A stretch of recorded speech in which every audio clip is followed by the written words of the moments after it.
Okay, this is how to read an approach plate because you don't know how to read an approach plate and they're kind of hard. So let's start with the case 3. Top down, this is going to be the same on all of them. On the top right, it says the type of approach that you will be flying and the equipment required. So for the case 3, that's ICLS and DME, so ILS and your distance measuring equipment for your range. And the top left there, it's just going to say it's for call height, and the revision that you are looking at for the approach plate and the date that that is out. In the resources page where you can download these, it will say which revision is current, so make sure you have the current revision of the approach plate. Moving down, in this box, we'll say if there is any other required equipment. Your case 3 and case 2 have DME or radar required for the procedure entry because you need to know how far you are from the carrier to enter the Marshall stack apart from your ICLS or your TACAN, obviously.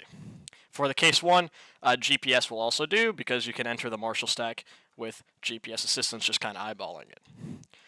Moving to the right, you have your runway landing distance. This is the space available you have horizontally on the landing strip. It is 836 feet, followed by the touchdown zone elevation, which is always 78 feet.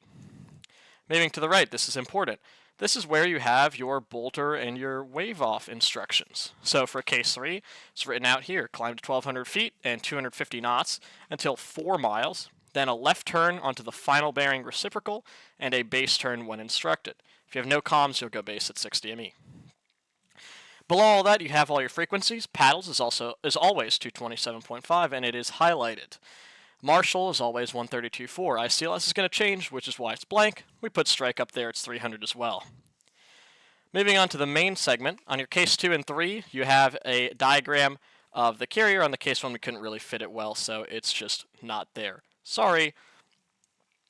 You'll have the carrier centered up here, and you'll notice there's a bunch of fixes, right?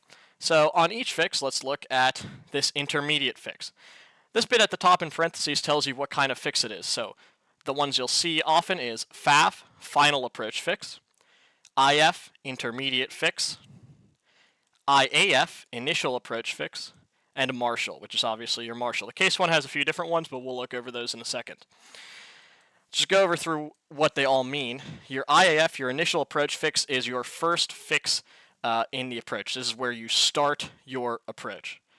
Moving forward, intermediate fixes are used to determine your position throughout the approach, and your final approach fix is your last designated fix on the approach. So for the case 3, your final approach fix is at 3 miles when you intercept the glide slope and start descending through 1,200. Pretty simple. On each fix, you're going to have a distance and what you're measuring that distance off.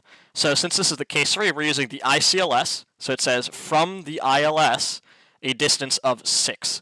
This little D-looking symbol means 6 DME. As a side note, whenever you see DME, you saw it earlier up here, DME just means slant distance. So whatever distance your waypoint is going to give you, that's your DME distance. Okay? Below the distance, there'll typically be a speed, so here it is 200 knots. Since there is a bar both below and above the 200 knots, that means you need to be at 200. If it was just below, it mean above 200, and if the bar was just above, it means below 200. This intermediate fix is special because it has the radar label. That means that Marshall controller will tell you once you reach this fix. And that makes sense, right? If you've flown a case 3, you know at 6 miles you get handed off to paddles and Marshall says, final radar contact 6 miles, say needles. That's why it says radar. Looking at other ones, this one has 8 degrees AOA, right? On speed AOA, 250 knots, pretty simple. Here, on the initial approach fix, you'll notice it says as assigned. That is in reference to your altitude, because your altitude and your DME is going to be assigned by Marshall. Same thing up here in your Marshall. Your DME is as assigned. There's also a note for 2G turns in the Marshall stack. Going back up throughout the approach, we'll notice a few other things. Each fix has this little horizontal bar to show you that is exactly where the fix is. 1, 2, 3. And the final approach fix has this special symbol. It has a name. I forgot what it's called. That's how you know it's a final approach fix. On the final approach course, it'll say the altitude that you're flying, so 1,200 feet, and your course. So you're on the final bearing of the carrier, which if you forget what the final bearing is, Whoa, it's right here. Final bearing is the runway, or is the landing strip. BRC is a direction of movement. Little thing on the case 3, this arrow feather looking thing means that you're flying on an ILS. Neat, let's move on. Dotted lines means that is your missed approach, or your bolter, or your wave off, what have you. Only for the case 1, or the case 3 and case 2. Case 1 is different, we'll talk about it later. So what does this mean? On your missed approach, you'll proceed forward to 4 DME fix. Notice, that's what it says here. Then turn to a left downwind on the final bearing reciprocal. Cool. Let's move down to this view, the vertical view. You'll notice it gives you the same kind of information. We start over here with your initial approach fix on your distance as assigned at 300 knots. There's supposed to be a bottom bar, but it's kind of blocked off by this horizontal bit. On your final approach course, it says where you should be. You should be on the final bearing course. Each fix is denoted by vertical dashed lines. You have your altitudes. A different thing about this view is on each fix you have altitudes. So you notice that this 10 DME fix, you should be above, at or above 1,200 feet, whereas for the final two 6 and 3 DME fixes, you should be at 1,200. Not above, not below, at. You notice the funny symbol for the final approach fix.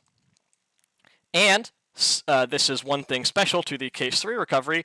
There's this cool looking arrow pointing to that final approach fix. That means that fix is your glide slope intercept altitude. Cool. There's another fix at 0 just to show you where the 0 fix is. And look at that.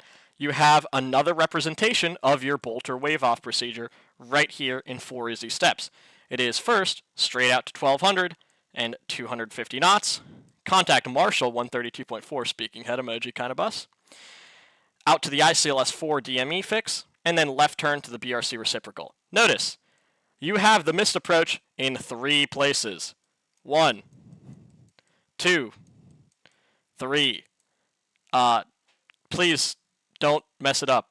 It's there like everywhere. Everywhere you look on this plate, there's a missed approach procedure. Sick.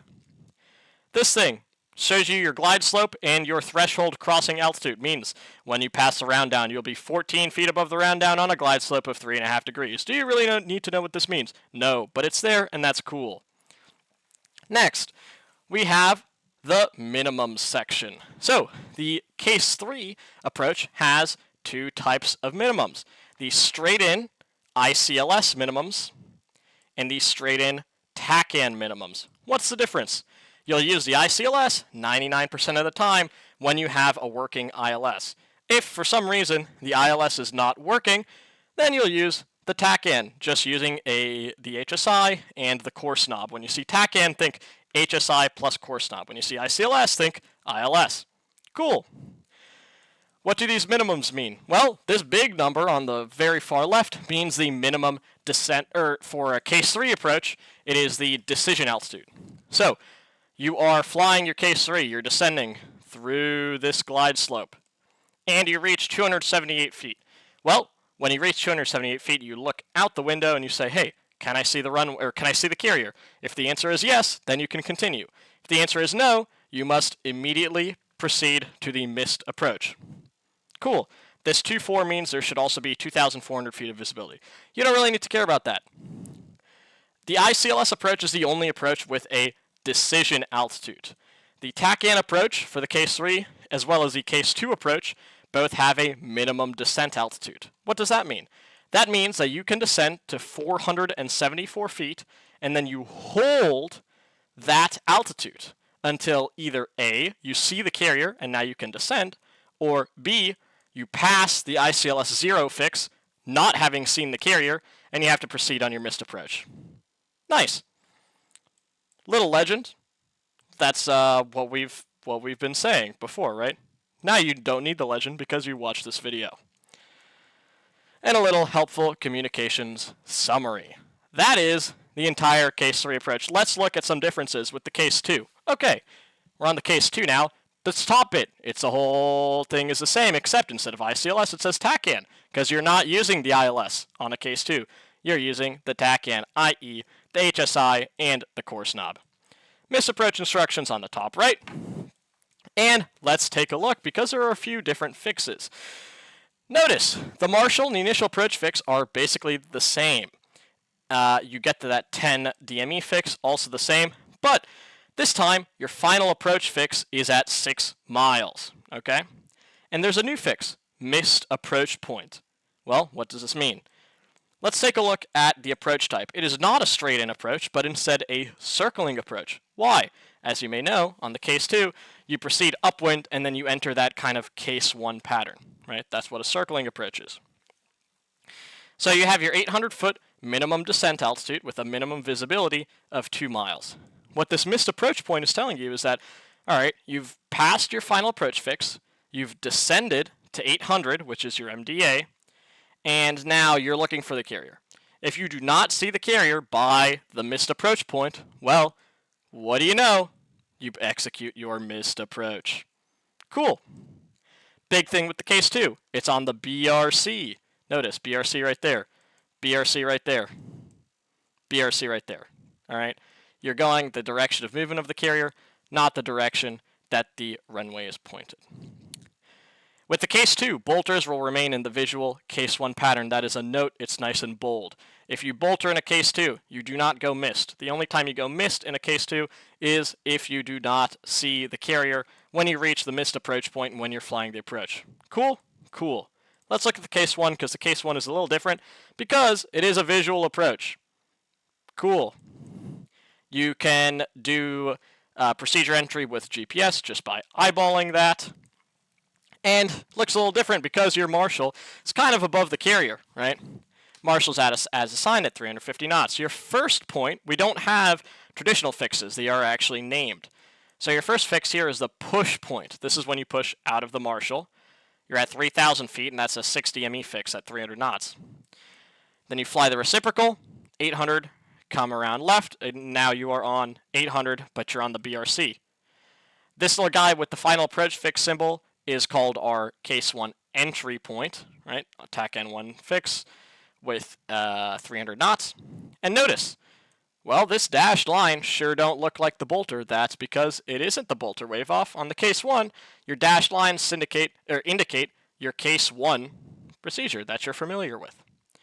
Notice, your bolter wave off is written here, but it is not written here, and it is not displayed here. So for the case 1 on the bolter wave off, you'll have to look at the written instructions on the top right. Down here also, this view is different. Instead of being a second view of the approach procedure, it is a in-detail view of the case 1 procedure, starting at your entry fix, going all the way through to final. Since this is not an instrument approach, this is a visual approach, minimums aren't listed for the approach, but instead for the Marshall. So these are the minimums you can go to in the Marshall stack. What this is really telling you is what is the worst weather we can do a case 1 in? Well, 3,000 feet, ceiling at 3,000 feet and a horizontal visibility of 6 miles. Why? Because at the furthest point of the Marshall, 3,000 feet, 60 ME, you still got to be able to see the carrier. Little comm summary, little legend. Cool. Now you know how to read an approach plate. Bye.